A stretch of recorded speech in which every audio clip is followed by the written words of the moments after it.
Hello friends, मैं हूं आपका अपना करण। लेडीज एंड जेंटलमैन नमस्कार। स्वागत करता हूं मैं आप सभी लोगों का इंडिया के टॉप डांस रियलिटी शो में, जिसका नाम है द डांस हंटर्स। जैसा कि आप सभी लोग जानते हैं कि हम सेमीफाइनल्स के पहले दौर में पहुंच चुके हैं एंड नाउ हमारे सुपरस्टार जजेस, और जोरदार तालियों के साथ स्वागत कीजिए हमारी डांसिंग क्वीन दीपनिता, मशहूर choreographer one and only JJ, और हमारे क्लासिकल के सरताज अभिमन्यु जी का। दोस्तों, आपका ज्यादा समय ना लेते हुए हम शुरुआत करते हैं अपने शो की और बुलाते हैं आपके अपने स्टार फैजल को। जोरदार तालियां हो जाए फैजल के लिए।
जोरदार तालियां हो जाए फैजल के लिए।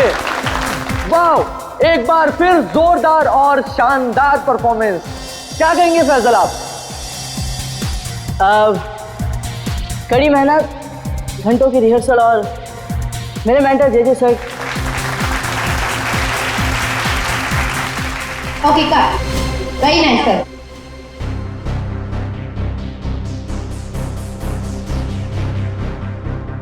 फैजल का एटीट्यूड देखा? ऐसा लग रहा है ऑलरेडी जीत चुका है। स्टार है ना, एटीट्यूड तो आ ही जाएगा। ऑनलाइन वोटिंग पोल्स और हमारे जजेस भी तो उसी की तरफ है। अभिमन्यु जी, मैं तो ये शो छोड़ दूंगा बस। डोंट वरी, ये सब ज्यादा देर तक चलने वाला नहीं। हम लोग इसके बारे में बाद में बातें करेंगे, ओके? ठीक है। Mind blowing performance, mind blowing, मजा आ गया, छा गए। क्या बात है। मैं चाहता हूं कि आप इस स्पेशल एपिसोड के एंड में एक स्पेशल परफॉर्मेंस करें। वाह वाह, क्या बताऊं, बहुत सही है। ये मेरे कॉन्ट्रैक्ट में नहीं है। मानिकलाल जी क्या है सर? अरे फैसल बेटा, ऐसे तनक के मत आओ, वरना तुम्हारे मानिक अंकल को हार्ट अटैक आ जाएगा। इससे अच्छा बेटा यही शो कर दो, बस एक परफॉर्मेंस का सवाल है ना? मैं कोई स्पेशल डांस नहीं करने वाला। फैजल जी, मेरी बात तो सुनिए। फैजल जी, अरे बात तो सुन लीजिए, मना कर रहे हैं। मानेगा, अपना ही बच्चा है, मानेगा। आइए शो देखिए, मानेगा वो। नहीं नहीं, ऐसा नहीं हो सकता। अच्छा, मिलकर बात करते हैं।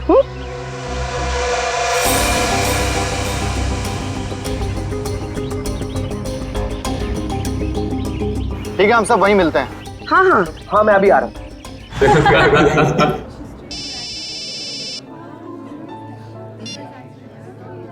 हेलो, क्या? अरे वो क्या समझते हैं, जैसा वो चाहते वही होगा। मैं ऐसा कुछ नहीं होने दूंगा।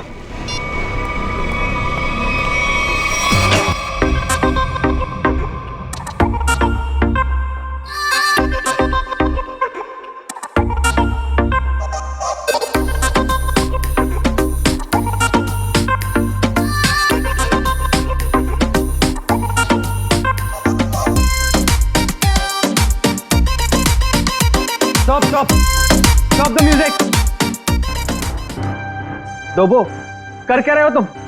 ये क्या स्टेप्स हैं? लोग नीचे से ऊपर जाते हैं और तुम ऊपर से नीचे आ रहे हो। इस मुकाम पर पहुंचने के बाद मुझे तुम्हारी पूरी मेहनत चाहिए। Got that? म्यूजिक!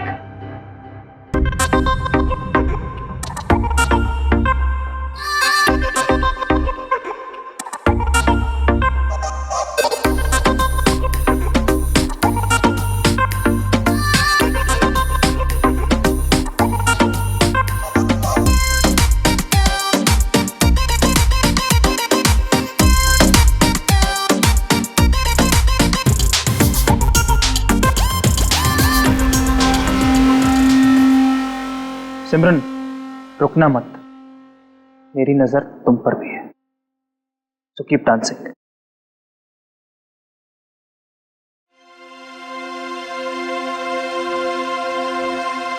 डबली जी, ये सब हो क्या रहा है?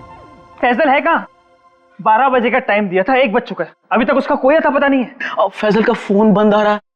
हाँ, आज तक ऐसा कभी नहीं हुआ। और तो और वो घर पर भी नहीं कहानियां है। मत सुनाइए मुझे। फैजल लेके आइए मेरे पास। आप जानते हैं ना कि वो बहुत ब्रिलियंट है। ऐसा लड़का नहीं जो रिहर्सल मिस कर दे। लेकिन फिर भी कोई प्रॉब्लम हुई तो उसे सॉर्ट आउट कीजिए प्लीज। फैजल लेके आइए मेरे पास अभी।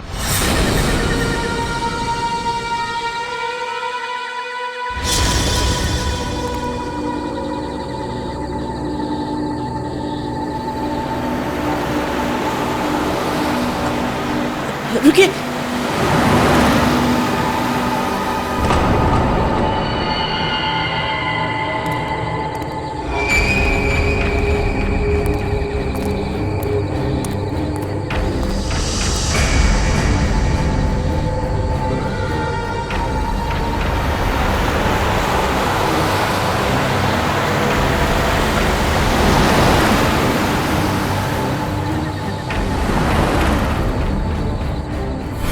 ओह माय गॉड, ये सच में फैजल है?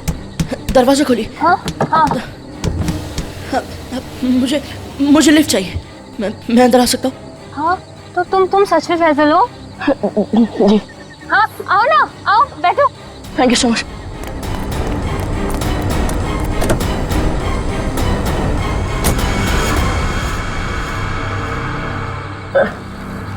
चलिए।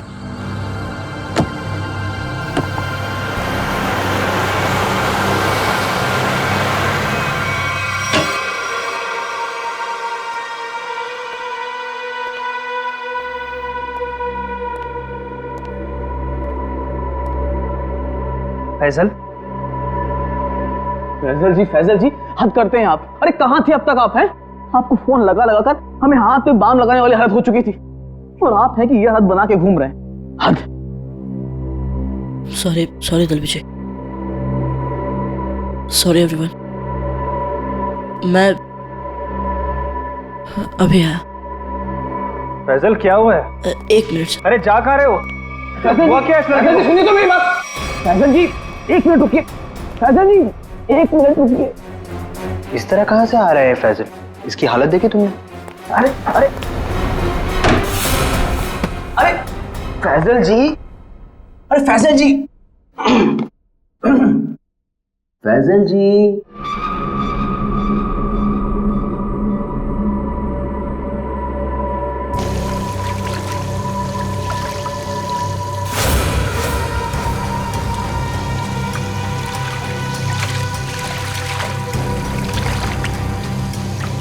किसे बोलूंगा मैं? कौन यकीन करेगा मेरा? ना समझ में आ रहा है कि क्या हो रहा है मेरे साथ, और ना ही पता चल रहा है क्या करूं।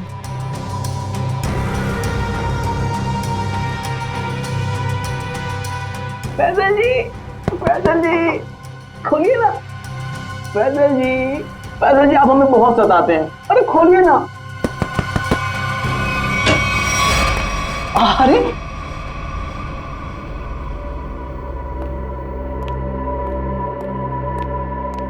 हाँ, अपने डब्ल्यू जी को बहुत सताते हैं। हाँ सच्ची। सलाम रेडी। फैजल देखो, अगर तुम ठीक महसूस नहीं कर रहे हो तो तुम्हारी रिहर्सल्स हम लोग कल भी रख सकते हैं। It's okay. नहीं सर, मैं ठीक हूँ। वो रास्ते में वो किसी काम के लिए रुक गया था, इसलिए थोड़ी देर हो गई। मैं रेडी हूँ। Okay guys, music.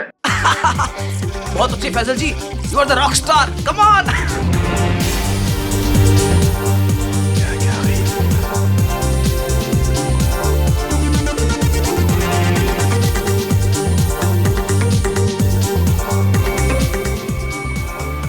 Faizal ji, Faisal ji, Faisal ji, आप ठीक तो हैं? एम्बुलेंस, एम्बुलेंस बुलाओ को जल्दी से। एम्बुलेंस बुलाओ। नहीं नहीं, एम्बुलेंस नहीं, मैं हॉस्पिटल नहीं जाऊंगा। पर फैजल, मैं ठीक हूँ सर।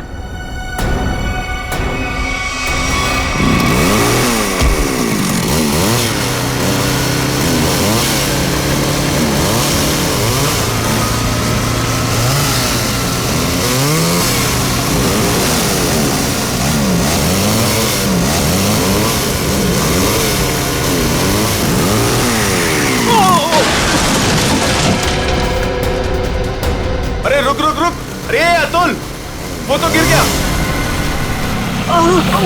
अरे अतुल, अरे मेरा घुटना। आराम से आराम से आराम।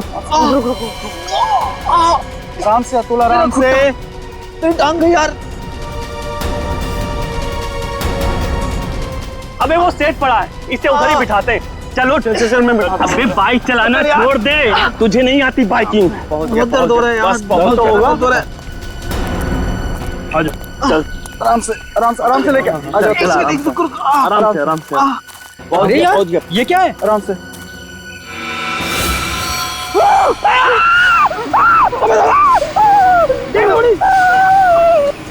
ब्रेकिंग न्यूज, जैसा कि आप देख सकते हैं, हम मुंबई से लगभग 80-90 किलोमीटर दूर इस सुनसान इलाके में कॉटेज के पास खड़े हैं, जहां शोबिस के मशहूर कोरियोग्राफर अभिमन्यु, दीपानेता और जे का खून हो गया है। हम आपको बता दें, ये तीनों कोरियोग्राफर मुंबई के सबसे मशहूर डांस शो को जज कर रहे थे। आप देख सकते हैं सीआईडी ऑफिसर यहाँ मौजूद हैं और हमें अंदर जाने से रोक रही हैं। इन तीनों के सिर्फ गले कटे हुए, बाकी इनके शरीर पर कहीं कोई हाथापाई का निशान नहीं है। ये बात तो है। कहीं ऐसा तो नहीं है कि खूनी ने पहले इन्हें बेहोश किया, उसके बाद इनके गले काटे? हो सकता है, बिल्कुल हो सकता है। ये अजीब जगह ढूंढी है यार। कुछ मतलब कुछ है ही नहीं, सिर्फ जंगल ही जंगल है।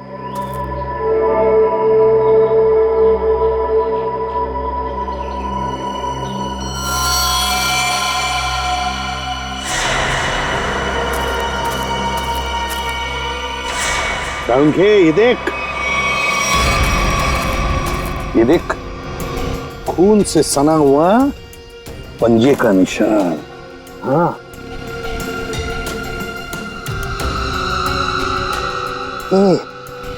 ये किसका हो सकता है? इस खूनी का भी हो सकता है या फिर इन तीनों में से किसी का। इसका ब्लड सैंपल लेते हैं और डीएनए टेस्ट करते हैं। हाँ कर ले, पता चल जाएगा। और ये देख, जूते का निशान है ये।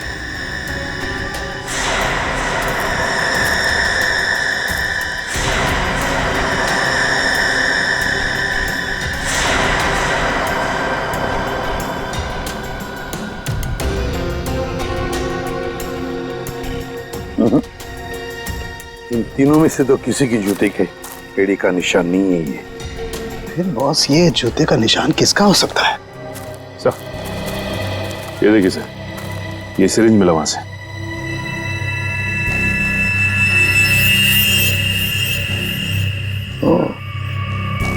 तो कहीं इसी सिरिंज में से तो वो बेहोशी की दवा नहीं दी गई इन तीनों को? Guys get ready, final round की रिहर्सल का टाइम हो गया। एपिसोड कल शूट होगा, लेकिन उसके लिए मुझे तुम सब लोगों को बहुत ही अच्छी तरीके से तैयार करना है। Okay, so what are you waiting for? Quick, come on, please.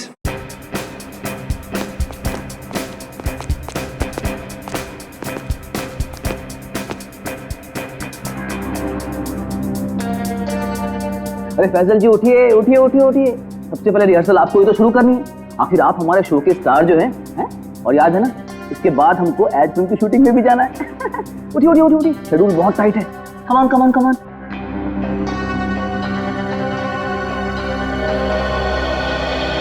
वो मेरे घुटने और मेरी कोहनी में चोट लगी है, तो मैं डांस नहीं कर सकता।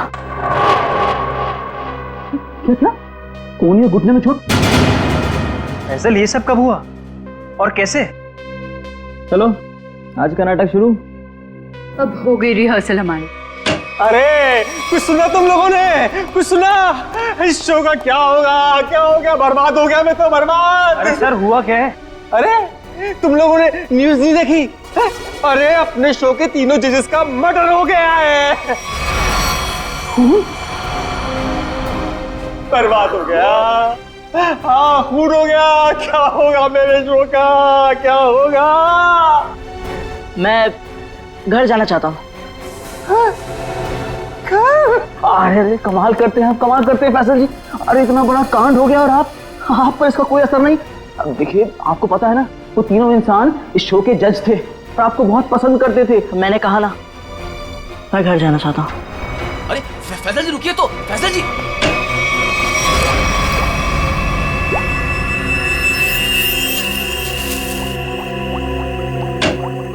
आसान के चल बता।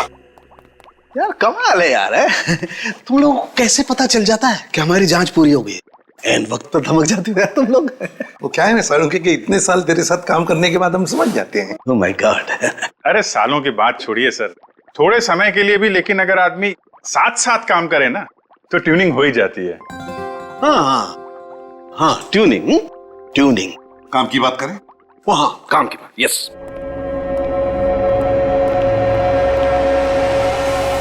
बस किसी ने बहुत ही इत्मीनान से इन तीनों को मारा है।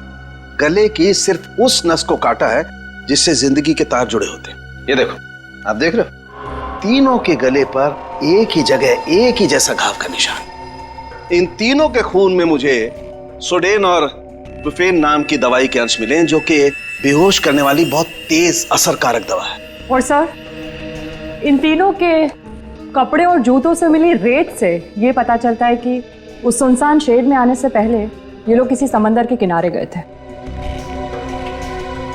तो मतलब उस आदमी ने इन तीनों को समुद्र के किनारे से अगवा किया, फिर मुंबई से दूर उस शेड में बंद किया, वहां पर इन तीनों को बेहोशी का इंजेक्शन लगाया और फिर गला काट दिया। बिल्कुल बॉस। और सबसे ज्यादा चौंकाने वाली बात जो है वो इस लिफाफे में है। शेड में आप लोगों का जो शक था वो एकदम सही निकला। तो ये तय हो गया है, जो शेड में हमें निशान मिले थे वो आदमी के हैं। अब पता ये लगाना है सर कि वो खूनी का है या फिर इनके जैसे किसी विक्टिम का। जो भी हो अभिजीत, विक्टिम हो या खूनी, लेकिन निकल गया है वहां से और अभी भी जिंदा है। अब आगे की कहानी वही बताएगा हमें, ये चौथा आदमी। सर सालुंखे साहब ने बताया कि वो बेहोशी की दवा उस चौथे आदमी के शरीर में भी है। फिर तो वो चौथा आदमी सर विक्टिम ही होगा। और अभिजीत, ये जो बेहोशी की दवा है वो शरीर में काफी देर तक रहती है, तो हम उसे। हाँ सर, अगर वो आदमी उस डांस शो से जुड़ा हुआ है तो हम वहां जाके पता कर लेंगे। हाँ? अरे नहीं सर, वो लोग तो अच्छा म्यूजिक बजाते, बहुत बढ़िया डांस करते। मेरी वाइफ तो उस शो की इतनी बड़ी फैन है कि बार बार रिपीट टेलीकास्ट देखती रहती है। अरे फ्रेडी, उस शो की चकाचौंध के पीछे क्या चल रहा है किसे क्या पता। वो तीनों लोग उस शो को जज कर रहे हैं तो तीनों मारे गए। सर, हाँ सर, तीनों विक्टिम्स ने जो फोन कॉल किए थे उनके फोन की आखिरी लोकेशन जूह सर्कल थी। उसके बाद कोई मूवमेंट नहीं हुई सर। फोन की आखिरी लोकेशन जूह सर्कल? और अभिजीत, जूह के समुद्र का किनारा तो वहां से बिल्कुल नजदीक है। सर उनके कपड़ों और जूतों पर रेत वहीं से आई होगी। अभिमन्यु जे दीपन्नेता, इन तीनों के फोन का आखिरी लोकेशन जूह सर्कल था और फिर उनके कपड़ों पर और जूतों पर रेत मिली थी, समुद्र की रेत। और ये टापू, ये जूह बीच, उस जगह से बिल्कुल करीब है। यहीं पे पूछताछ करते हैं। नसीब की बात है सर, लोग यहाँ चौपाटी घूमने आते हैं और हम लोग यहाँ इंक्वायरी करने आते हैं। और नहीं तो क्या सर, ड्यूटी पे एक बर्फ गोला खाने को नहीं मिलता है। सचिन, काम करो, ये केस खत्म हो जाने के बाद इन दोनों को यहाँ समुंदर में 4-5 घंटे तैरने की प्रैक्टिस करवा। अरे नहीं सर। चलो काम पर लगाओ, गोला खिलाता हूं अभी।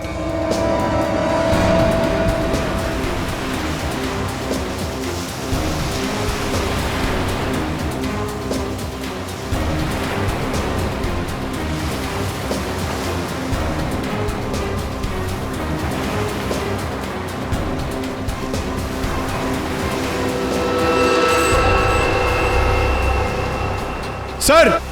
हाँ क्या है पंकज? सर इस आदमी के गले में चेन देख रहे हैं सर?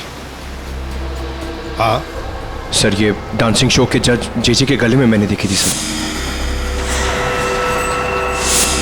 जेजे के गले में? हाँ सर।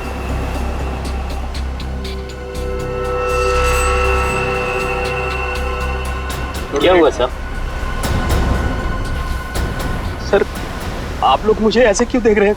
वो क्या है ना, तुम्हारे गले में ये जो चेन है ना, वो पसंद आई है हमें, बहुत पसंद आई है। चेन? भागने की कोशिश नहीं, सीआईडी के सामने खड़े हो तुम। जो कुछ पूछा जाए उसका सच सच जवाब दो बस। ये चेन तुम्हारे पास कहां से आई? मैंने कुछ नहीं किया साहब, उस औरत के गुंडों ने तो मुझे पहले ही भगा दिया था साहब यहाँ से। मैं यहाँ से कल घर जाने की तैयारी में था, तभी देखा कि 3 बड़े लोग जो टीवी में आते हैं वो उस औरत से बात कर रहे थे साहब।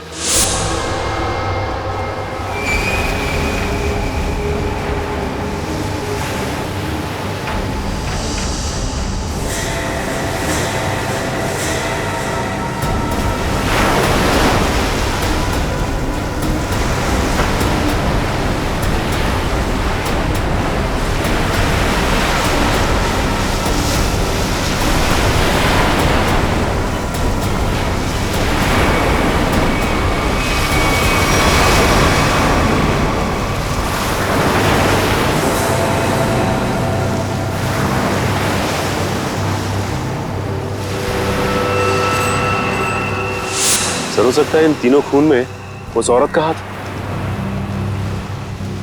हो सकता है सचिन, उस औरत का हाथ तो हो सकता है, पर है कौन ये औरत?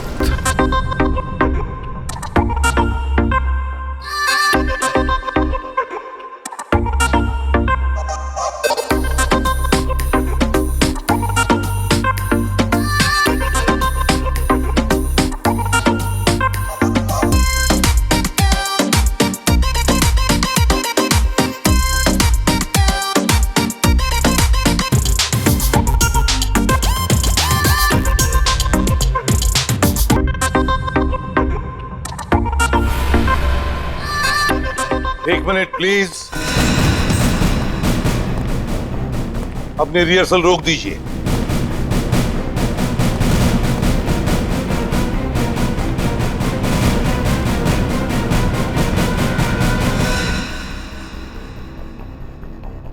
मानिकलाल जी, जहां पर आपके पहले 3 जजेस की हमें लाशें मिली हैं, उस सुनसान शेड में, वहां पर हमें पता चला कि एक चौथा आदमी भी मौजूद था।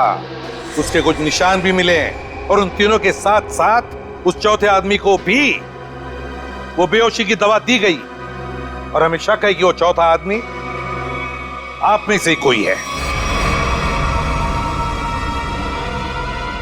इसीलिए आप सबका ब्लड एग्जामिन किया जाएगा, तो कोऑपरेट करना प्लीज। सुनिए, मैं कोई ब्लड टेस्ट नहीं करवाऊंगा। फैसल जी, सारुण के सबके ब्लड सैंपल ले लो। सचिन, पूर्वी।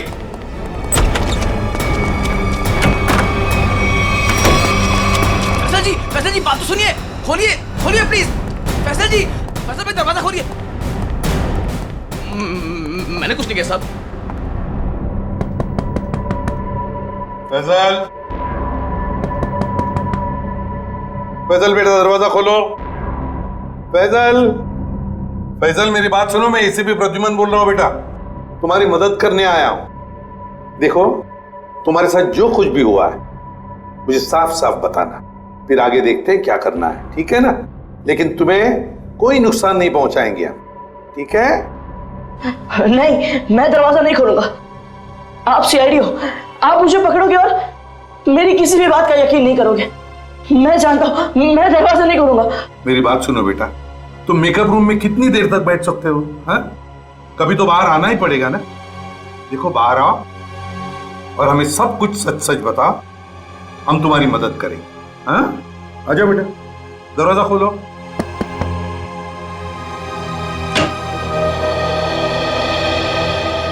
हाँ, आ जा बेटा, चलो। अब बताओ बेटा, क्या हुआ था तुम्हारे साथ? सब कुछ बताओ। मैं वो चौथा इंसान हूं जो उस रात हमारे तीनों जजेस के साथ उस शेड में था। मेरे ब्लड में भी आपको वही ड्रग मिलेगा सर। और ये देखिए, ये वही कटा निशान। मुझे तो लगा कि मैं मर गया, पर मैं बच गया था। अच्छा, एक बात बताओ बेटा, तुम और वो तीनों जजेस वहां पहुंचे कैसे? मैं ये शो छोड़ना चाहता था सर, क्योंकि आगे बढ़ने के लिए मैं इंडिया से बाहर जाना चाहता था। पर इस शो की वजह से, इन स्पॉन्सर्स की वजह से मैं जा नहीं पा रहा था। यही बात डिस्कस करने के लिए मैं अपने मेंटर जेजे सर के स्टूडियो गया था। इतनी हिम्मत आ गई तुम्हें? How dare you! एक तो यहां चली आई और ऊपर से ये तेवर। मैं तुम्हें पहले भी समझा चुका हूं कि मेरे सामने गिड़गिड़ाने से तुम्हें कुछ नहीं मिलने वाला।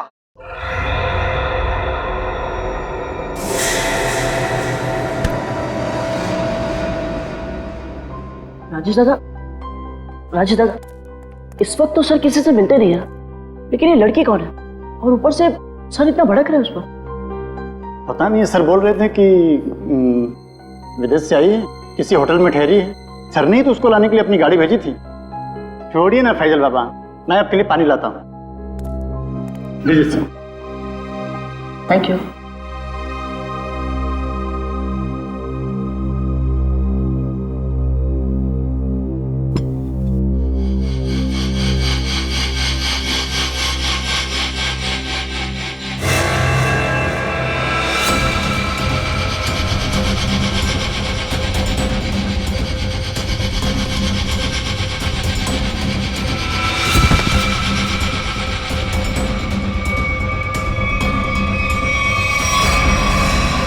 और जब मेरी आंख खुली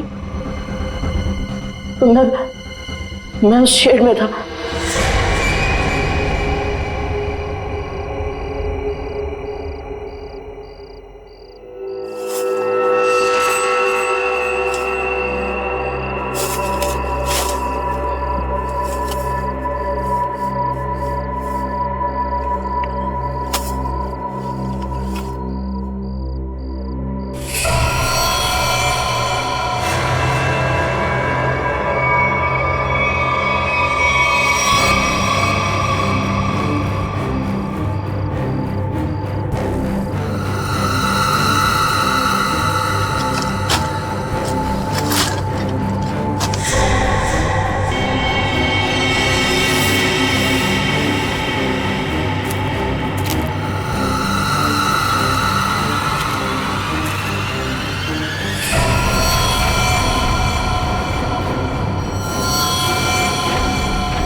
मैं उन तीनों की लाशें देखकर डर गया था सर, और किसी तरह वहां से भाग निकला।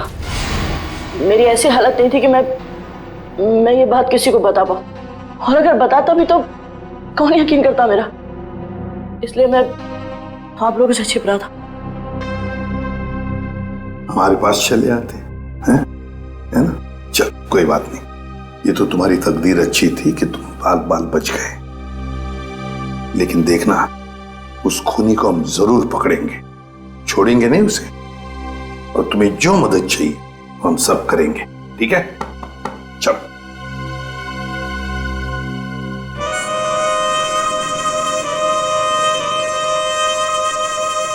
अरे पक्का पता है ना तुझे? हाँ साहब, आज सुबह मेरे आदमी ने उसे यहीं देखा था। कल से मैं भी नजर रख रहा हूँ, मगर अब तक वो यहाँ नजर आया ही नहीं।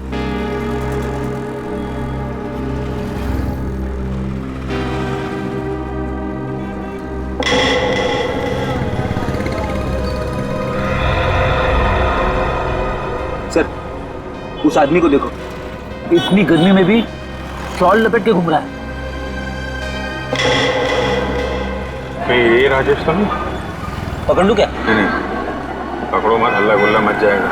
अगर राजेश नहीं हुआ ना तो राजेश चौकन्ना हो जाएगा। शॉल लपेट के घूम रहा है ना, तुम भी लपेट लो इसे।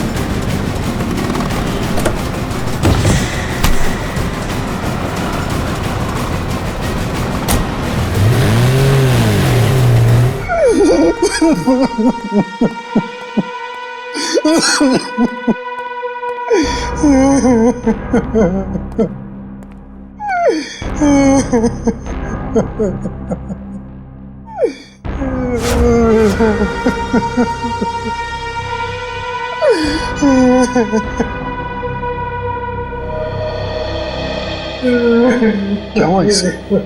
इतनी सारी चोटें कैसे आ गई? वो ये भाग रहा था सर, तो भागते भागते गिर गया। अच्छा, अब मान लिया सर इसने। फैजल को बेहोशी की दवा इसी ने दी थी। क्या नाम है तुम्हारा? राजेश। राजेश नाम है मेरा। राजेश? तो फिर राजेश, शुरू से आखिर तक बताओ कि तुमने क्या किया था, और फिर उस लड़की का भी राज बताओ जो जे स्टूडियो में आई थी। सच सच बताओ। अगर सच नहीं बताया तो फिर से गिर जाओगे, फिर से ऐसी चोटें आएंगी, है ना अभिजीत?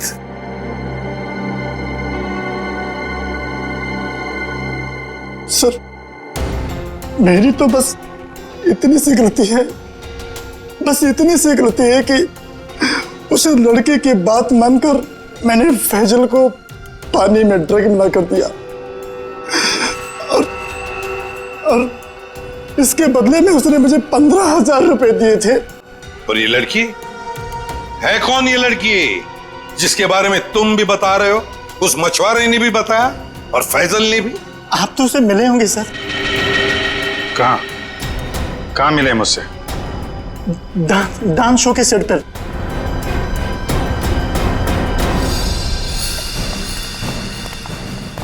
यही है सर, वो 701 रूम नंबर वाली मैडम। अभी अभी स्विमिंग के लिए आई है। अभी अभी स्विमिंग के लिए आई है? तो फिर यहां तो कोई दिख नहीं रहा। सर, लगता है वो भाग गई। नहीं सर, वो यहीं पे आई थी और मैंने उसे बताया भी नहीं कि आप लोग आ रहे हैं सर। तो फिर गई कहां? सर,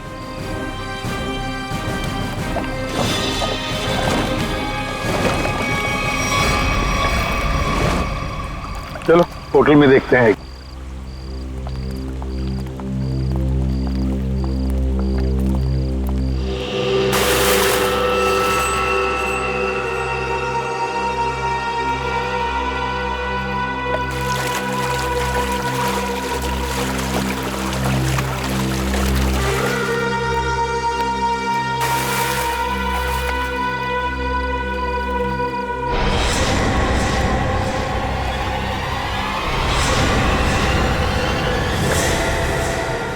सिमरन, तुम स्टेज पर तो बहुत जबरदस्त परफॉर्म करती थी तुम, मगर आज तो पानी में भी जबरदस्त परफॉर्म कर दिया। अच्छा हुआ आप बड़ी जल्दी पानी से बाहर आ गई, नहीं तो सर्दी जुकाम हो जाता और अपना गुनाह भी कबूल नहीं कर पाती। सिमरन, कहां भागोगे? सचिन,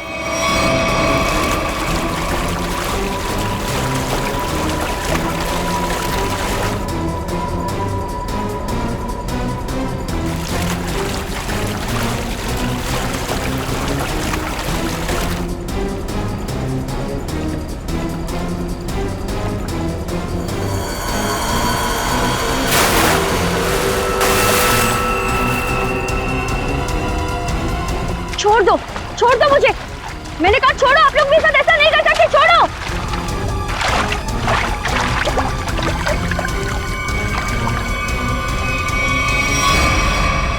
सिमरन कुमार, फैजल के बाद की दूसरे नंबर की सफल प्रतियोगी। ये डांस कंपटीशन जीतने के लिए तुमने क्या कर दिया? कंपटीशन के तीनों जजेस को मार डाला और अब तुम फैजल को मारने निकली हो। मैं तो पकड़ी गई, लेकिन फैजल भी नहीं बचेगा। क्या? एक मिनट क्या किया तुमने उसके साथ? मुझे जो करना था मैंने वो कर दिया। उसकी परफॉर्मेंस है ना आज, अब आप भी उसे नहीं बचा सकते। अच्छा, तो फिर देखते रहना, फैजल को हम कुछ नहीं होने देंगे।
वो रहा सर, वो फैजल के ऊपर जो स्टार बना है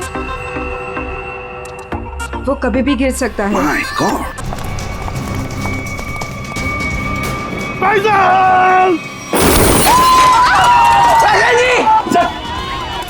हाँ, मैं ठीक हूँ। तुम ठीक हो बेटा?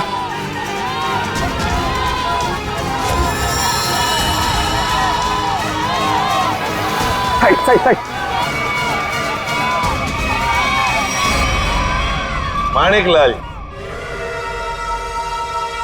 माणिकलाल जी, डांस शो में तो बहुत नचा लिया लोगों को, अब जरा खुद भी नाचिए।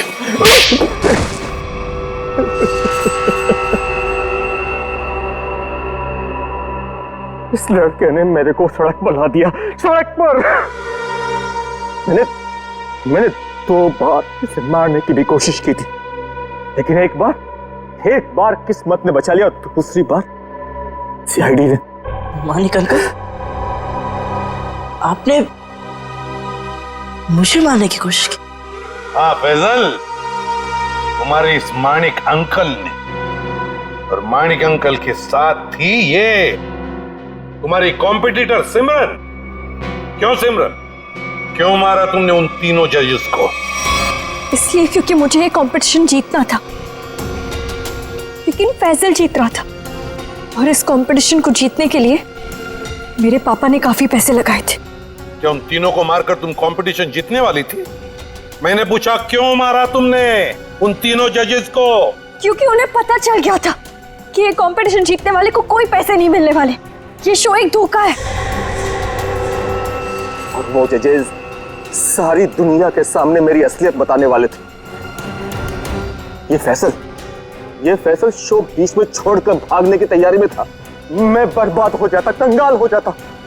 इतना कर्जा मैं कहां से चुकाता?